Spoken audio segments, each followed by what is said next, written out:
that harm our planet.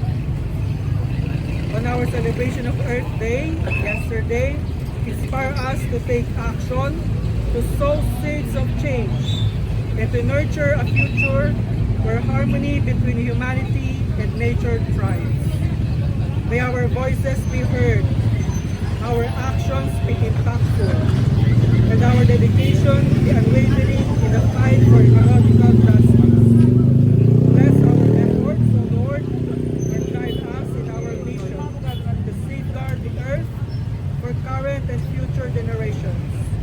May we walk gently on this sacred land, respecting all living beings and honoring the intricate web of life that binds us all. We ask this through our Lord Jesus Christ, your Son, who lives and reigns with you with the Holy Spirit forever and ever. Amen. Glory be to the Father, and to the Son, and to the Holy Spirit. As it was in the beginning, is now, and ever, forever. Amen. In the name of the Father, and of the Son, and of the Holy